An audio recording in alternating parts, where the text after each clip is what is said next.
Mommy needs vodka.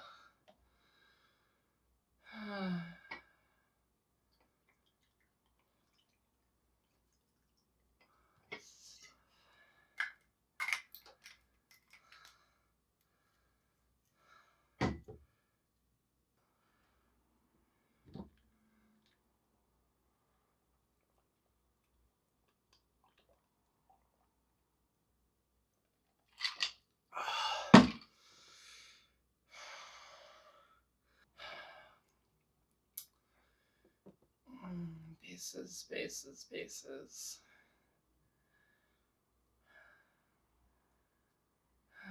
That looks nice. It's so blurry.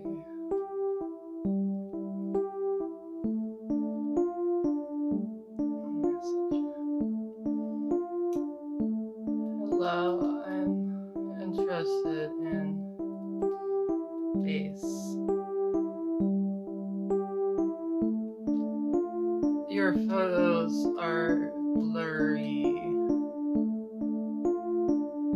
Is good?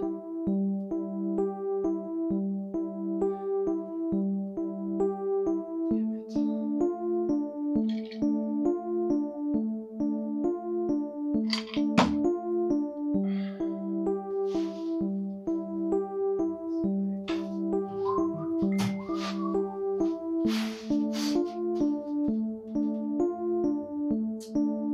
SG bass.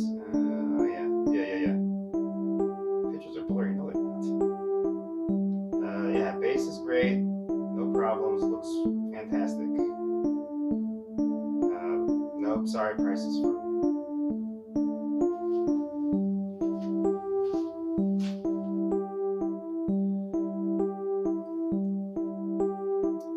Frank,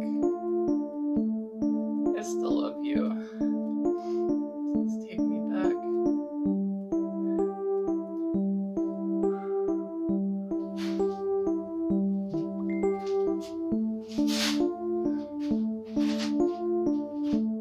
Who the fuck is Frank?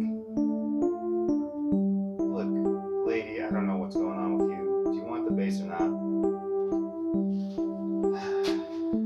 Anyway, where was I with you?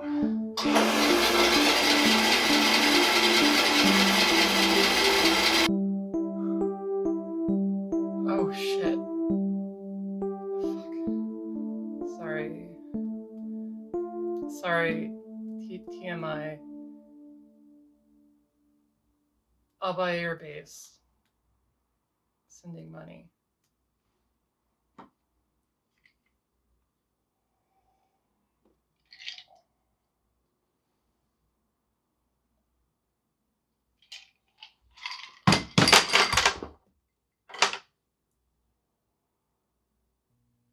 Hi everyone! Welcome to this week's episode of My Stupid Bass Show. I'm Samantha Royal, and this is a show where we talk about bass guitars, and nobody's an expert, and we just have fun. So this week's episode is about why you shouldn't drink to excess, why you shouldn't buy basses at 3 a.m., and why you should really do your homework if you're interested in purchasing a vintage bass. In a nutshell. So with that, let's get into it. This week's bass is pretty cool. Full disclosure, I didn't buy this bass. No one bought this bass while drunk as far as I know. But it's a prime example of what you will get if you buy a bass with blurry vision. This is just one that came to me for repair, and I'm going to fix it. But I want to show you what it's like before I fix it, so you guys can get a good idea. So I've done nothing to this. It's attic fresh or basement fresh, depending. It's got issues, and we're going to talk about those issues. before I get too deep, I just want to say thanks for all the support. You guys have been great. All the nice comments. I freaking love that stuff. Keep them coming. If you guys have anything that you want to say to me, please comment it down below. I can't tell you how much that helps push me up in the algorithm and get more views. Of course, you know, hit the like button, subscribe, notification bell, all that good stuff. So this thing is a Japanese global. I want to say this is probably 1970s. I could be wrong. It could be late 60s possibly, but probably 1970s. I think most of you will probably be familiar. This is a Gibson knockoff. Not a super great one. Gibson never made anything with this pickguard. It's different in a lot of ways. It's had some mods to it. First of all, we'll talk about this bridge. This bridge is a Fender bridge, and it's not.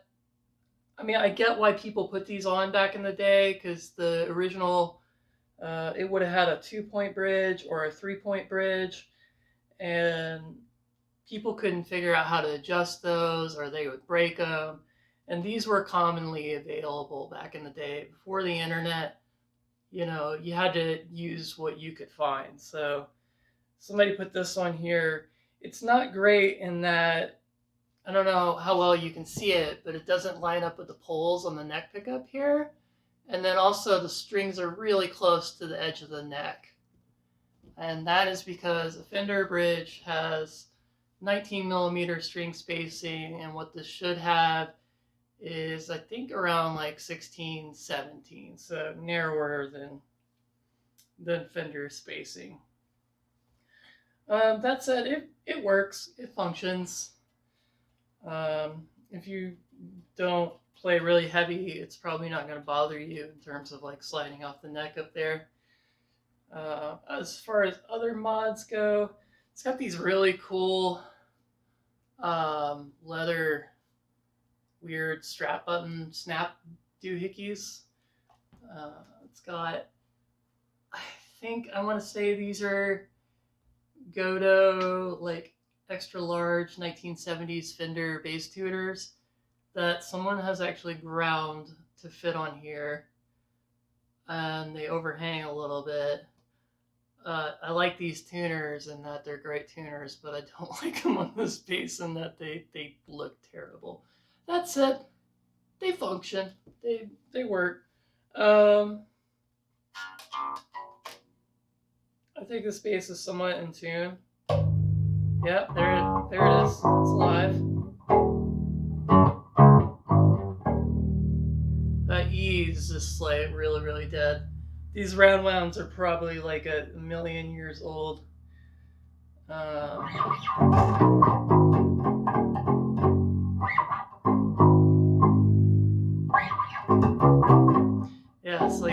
it's so dead. It's got weird harmonic overtones. It's hard to tell if it's in tune.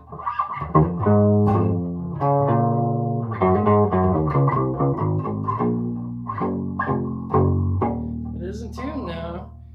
The action is pretty terrible. I haven't measured it. I want to say it's probably around 8/64. Yeah, so pretty high. That said, it's short scale, and then, you know, the action's lower as it goes down, so it's very playable. You're just not gonna like do any like high on the neck solos.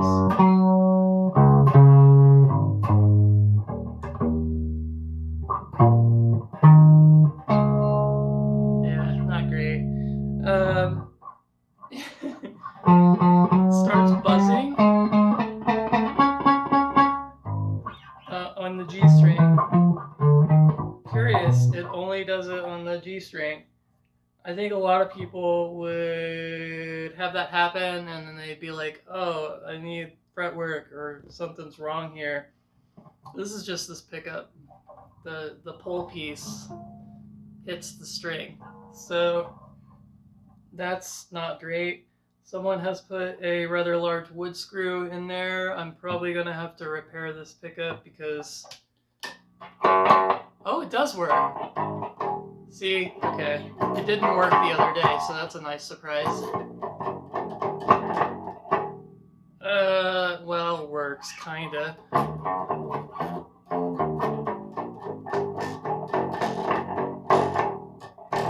Isn't that just the best bass tone you've ever heard? Okay, let's get rid of that. We'll pull back to the neck. So it's volume for the neck, tone. I think that tone's working. Yeah, that's working.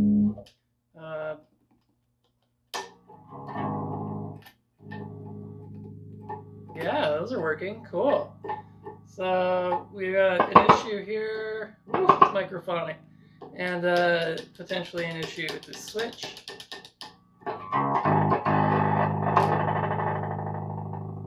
The thing that concerns me is that this screw might be going through the wire coming out of the pickup, so that could be fun to fix. Yeah, that's pretty much the issue. It's filthy. This fretboard needs some serious cleaning. There's a lot of dustiness. These ferrules are coming out. It's not strung properly. This is... Please don't. Yeah, so with that... Oh, that looks nasty. That's been cracked at one point in time and probably glued with something that is not wood glue that you're not supposed to use to glue headstocks. Yeah, that's pretty much it. I'm going to do some minor repairs on this, and then I'm going to come back, and hopefully we're going to play with the bridge pickup and get a better idea for what you would get in that $300 to $400 range on reverb if you're wasted. Yep, so we'll be right back. And we are back. That was like a millisecond for you and a couple of hours for me. I don't know if you can tell, but it's a lot cleaner than it was. We got rid of all the dust. There was some mold. I deeply considered investing in a hazmat suit. And I did some setup work. I think I said I was going to do the bare minimum, but I don't know why I said that. This person's paying me $120 to do a general cleaning and setup. So that's what I did. I'm going to advise that they look into fixing some other things. And we'll talk about that in a second. I'm going to insert a shot right now of the fingerboard, an area that's been cleaned with a razor blade and an area that has not been cleaned. So check this out.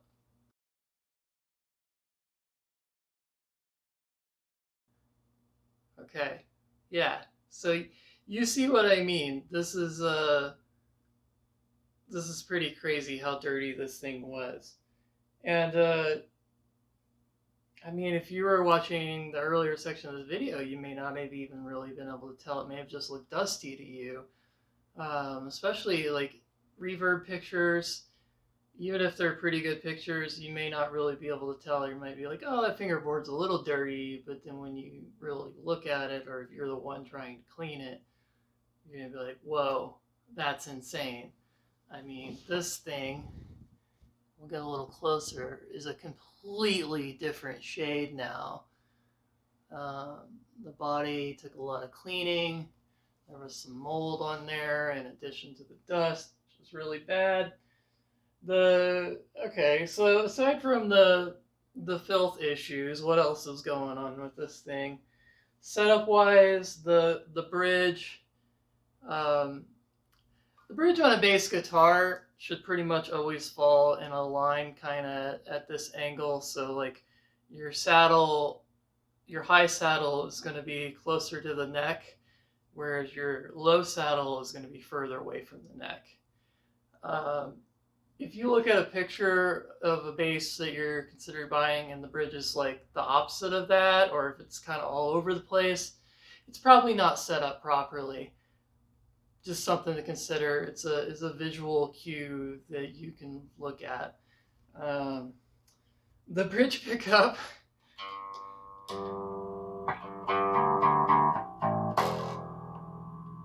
is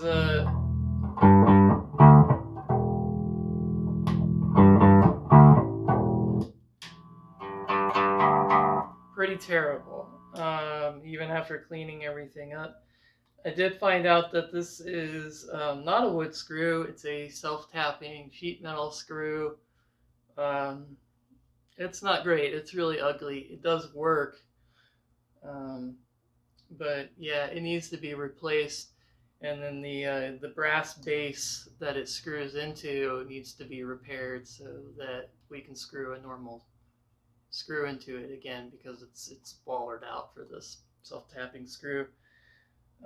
These pole pieces are stuck protruding above the pickup. You probably can't see that. They should sink in, and they don't. This pickup was like kind of half falling apart, and I mended it, putting a little drop of glue to get the center pole to stick in place. It's just bad. The whole pickup needs to come apart and be rebuilt. The other thing I found that's pretty ugly is, in addition to these tuners not fitting properly on the backside, these ferrules, or bushings, if you will, were not just loose. They're actually like someone like tried to enlarge the holes with a butter knife. It's really ugly underneath there. These do not fit properly. They will not fit properly until this hole is drilled out, dowed, and re-drilled to the proper size. Yeah, so all said and told, if we were to fix this bass, oh yeah, frets. Let's talk about that, because the frets have really, really big dents in them. They're worn. They're pretty much flat.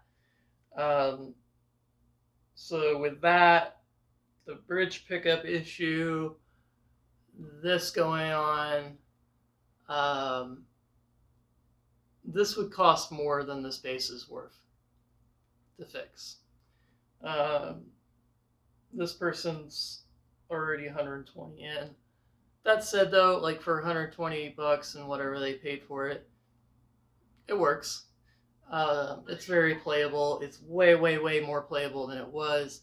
I got it from 8/64ths on the E string at the 12th fret, just real, real, real high, down to 6/64ths, which is reasonable. Yeah, that's what this thing has going on. I didn't really talk about like materials and things. It's got a plywood body, and I don't super like it on this bass because it's a semi-transparent finish and you can see the plies. I don't have anything against plywood, but I don't like to see it. Maybe that's just me. It's got a mahogany neck that is very, very chunky, so if you like a big thick neck, this one's got a big one. Not all of them do, as far as like Japanese Gibson copies. Some of them are a little bit thinner. It's got binding. This one has side dots. Remember we were talking about a lot of Japanese basses don't have side dots? This one does, so that's pretty neat. The fingerboard, oddly enough, appears to be mahogany, and it's soft like mahogany. When I'm scraping it, I could tell. I actually had a few inlays pop out, and I had to re-glue those. That was fun. So yeah, that's what's going on with this thing. It's we've just we've mended it and we've made it playable. It's not perfect. I am going to put new strings on for this guy. He gave me the bass with strings, but I actually like the sound of these dead strings on this bass. So for demonstration purposes here, I'm just gonna leave them on there. The E string does not sound as terrible as it did yesterday. Still kind of has a little bit of like weird overtones going on. That's an interesting thing. If you ever have a string that sounds like it's just harmonically off, it's got like weird harmonics coming through with the root note, a lot of times that's just because the string is twisted and it's bound up in the bridge. So like when I pulled the string off, it instantly twisted. And that's like, oh, okay, that's the majority of what was wrong with that string, and that was why it was sounding like that. Really dead strings will do that too, but in this case, this was just because the string was really twisted. Play it and see how it sounds. I'm going to ignore the bridge pickup just because it sounds like absolute garbage. So we'll turn that down, or switch it off rather. Yeah, two switches for each pickup. Volume, volume, tone, tone. These top two are our neck pickup. And yeah, what does this thing sound like?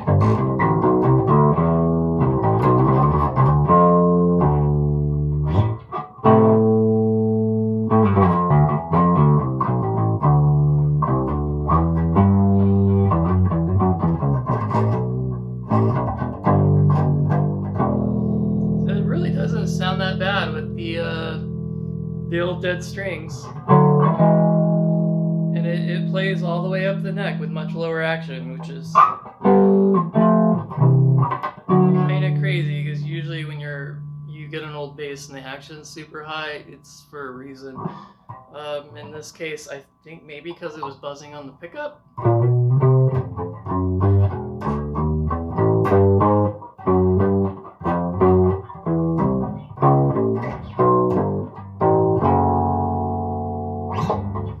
Anyways, that's this thing in a nutshell. I'm not gonna go on too long here. Let's turn the tone down, get some dub tones out of it.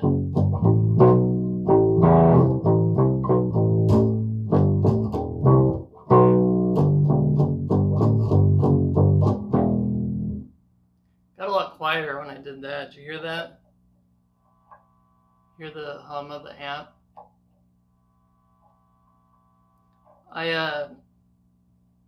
I'm probably not going to take this pickup apart just because these screws are pretty ragged, and if I do, I'm probably going to have to replace at least one of them.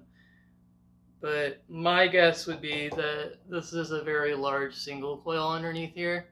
It's not like a Gibson Mudbucker where it's a Sidewinder pickup with two humbuckers. If it was a humbucker, you wouldn't get that hum there. So yeah, that's where this thing is at. If this person goes for a more extensive repair job on this, I don't think they will, but if they do, maybe we'll do a follow-up video and we can look at this thing again. But right now, I think this person's gonna be happy. They are a drummer, and I think this is just to kind of learn on and practice on, and for that, it's pretty good. Yeah, what was this video about again? Oh yeah, researching basses before you buy them.